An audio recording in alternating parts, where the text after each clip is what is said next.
Slow down to vibrant health.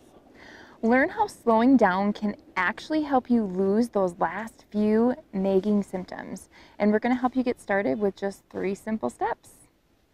This is Just Be Well, the channel about whole life wellness. I'm Tom Sult, a medical doctor and functional medicine practitioner. I'm Elizabeth, a registered nurse and wellness coach at Just Be Well. We tend to focus on what we eat. While this is important, we are missing a critical step. Until we start focusing on how we eat, we are not going to properly and fully utilize and digest the nutrients that we consume. Right, we think we can eat in a lunch meeting at work when there's contentious issues being discussed. In fact, that puts us in fight or flight. We're trying to eat while we're in the car. It also puts us in fight or flight. The most dangerous thing we do in a day is drive a car. And we think we can eat? No, you can't. You need to be in a state of parasympathetic balance. You need to be in rest and digest to fully digest and absorb and utilize your food.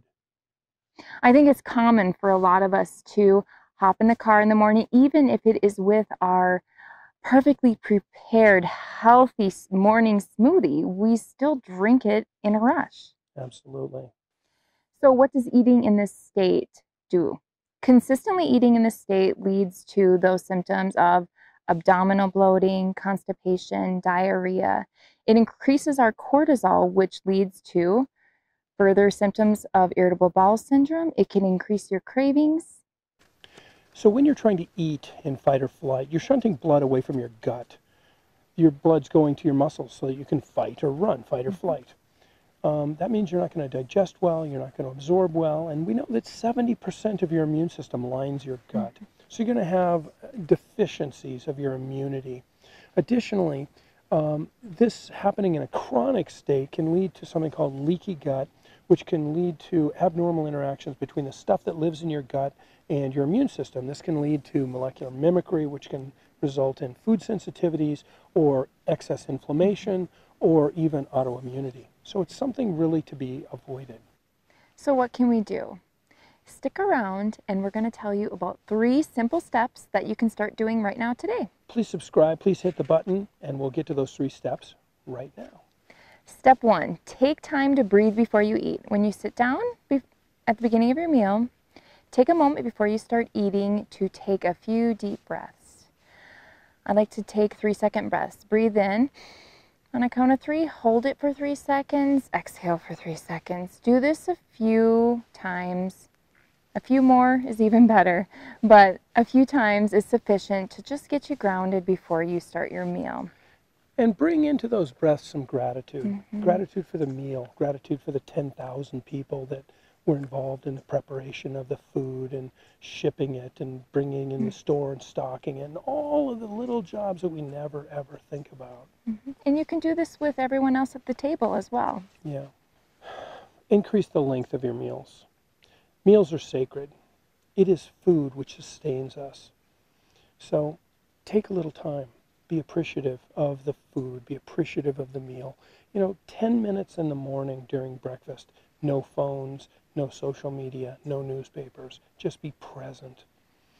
Avoid the lunchroom. Try to find a little sanctuary where you can get into fight or flight. Avoid the gossip. Avoid the water cooler noise. Avoid the lunch meetings as much as you can, because those are not usually relaxing places. And at dinner again is a sacred time. Take 20, 30 minutes minimum for dinner. Sit down, be relaxed, be present, be appreciative of your food. We had to change locations. There was just too much traffic by that sequoia big tree. That hole behind us, by the way, is big enough to drive a car through. That's how big that tree was. So we've moved up into Tuolumne Meadows. We're just below Lambert Dome, which I think you can see just behind us through the trees. So step 3, eat slow. It's as simple as that. Pick up your food, take a bite, put down your food, chew your food. Be aware of your food. Taste your food. Take time with your food. Have gratitude around your food. So just to recap the 3 steps. Breathe before you eat. In other words, try to get into parasympathetic rest and digest. Be intentional. Increase the length of your meal. Be present with your meal. And then third, eat slowly. Take time to grant yourself the right to enjoy the simplicity and joy of eating. Absolutely. So if this kind of content has been helpful to you so far, please comment. Let us know. Also, let us know about any other topics you'd like to hear about.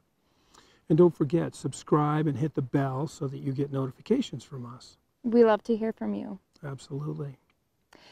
So the journey to wellness doesn't have to be about deprivation. Wellness is about awareness. In this instance, become more aware of what state you're in before you start to eat. Become more aware of your food, the taste of your food, and just taking the time to enjoy your food. Absolutely. So this is Just Be Well, the channel about whole life wellness. And we're coming to you this week from Yosemite National Park here in Tuolumne Meadows. And it is unbelievably bright and unbelievably beautiful. Bye. Bye.